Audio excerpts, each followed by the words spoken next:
Alex, as a cosmologist who has literally your fingers, and when you write your equations, you're writing the equations of the beginning of the universe, and you are describing the potential multiverse, the enormity of all there is, even way beyond our observable universe. And when you see this incredible majesty, do you ever reflect on the concept of God in whatever definition, not necessarily a traditional God the way maybe in popular culture, but the sense of something transcendent? Do you ever do that? The simple question that I can answer immediately is that about personal God. And that I don't believe. The God who concerns himself with human affairs. I don't think we have much evidence for that. As for more abstract God, I mean, some people suggest the level of abstraction, which I think makes the concept pointless. If we identify God with the laws of nature, I don't see why we need another term for the laws of nature. Right. Okay, those are two boundaries. So have you eliminated everything else, or do you have, is there some remainder? You've eliminated a personal God. You don't see the evidence. Fair enough. You say you're not happy with renaming the laws of nature God, because that doesn't accomplish very much unless you're adding something to the laws of nature, which you don't want to do.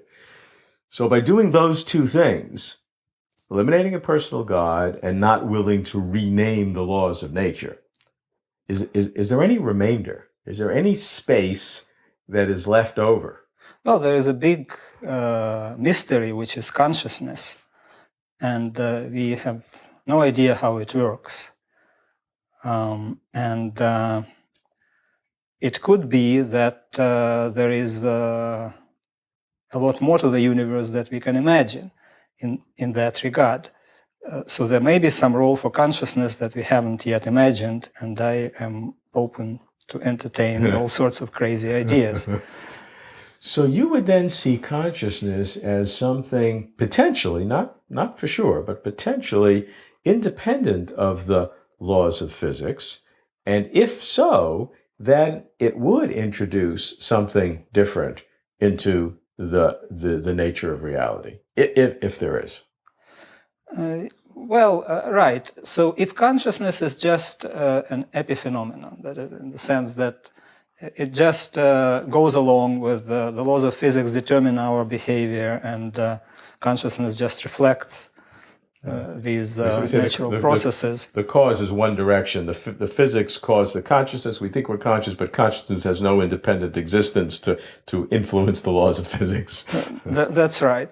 That's, from my point of view, this is not a very satisfying picture of consciousness. But when I think that and when I say that, I always immediately think that, okay, why should it be satisfying? I mean, the idea is not to find the picture of the world that pleases you, but the picture of the world which is true. That's exactly right. But as I say, since we don't really understand what consciousness is, there is at least the possibility that it has some independent degrees of freedom. And what they could be, I wouldn't speculate. When you go from the laws of physics and you see those as predating whatever the origin of the universe was, and indeed you postulate that you can have mechanisms to go from nothing, from absolutely nothing, no matter, no space, no time, from there to something, and that something through inflation causes the Big Bang, etc. So you can go from nothing to something, but you need the laws of physics to do that. Certainly a good number of those laws have to be in place. Right. Do the existence of those laws, independent of anything else, give you a sense that there may be something extra in all there is, other than what we commonly call the physical world? It appears that there should be, because where do these laws exist? I mean, we have the universe originating from nothing when we say that, this nothing means no matter, no space, and no time. So the laws of nature that describe the appearance of universe in this context should have some Platonic existence outside of matter, space, and time. And we can ask, what is the medium in which they exist? Normally, people, at least often, people think that that the medium of mathematics is the mind, that mathematics is a human invention. Mathematicians actually often think that they're discovering mathematics, that mathematics exists there objectively, and they're discovering it. So whichever it is, there is some Platonic realm where the mathematical laws of physics,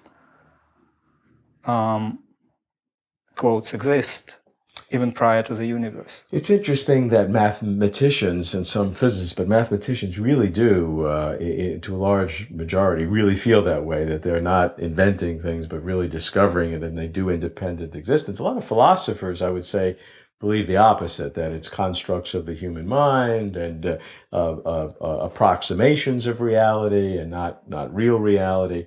But however that argument goes about the nature of math, I like is, for example, where does the number 4 come from? The concept of 4. You can imagine no universe, no space, no time, but how can you imagine existence without the concept of 4? I mean, it seems impossible. So I agree with you. But what you do is you take the laws of physics, which are seemingly more complicated than simple mathematics, and have those as a precursor to everything. And once we give you the laws of physics, I mean, you can make a lot of things. You've been very resourceful, very creative at making things once you have those laws of physics. But it's getting those laws of physics and having them just right. I mean, that's pretty interesting. Where do they come from? Well, that's a really baffling question. Where they come from, why they have this particular form and not some other form. We can imagine many mathematically consistent possible universes described by different laws. And, as Stephen Hawking said, what is it that breathes fire into the equations? Why this particular set of laws is chosen? And who did the choosing?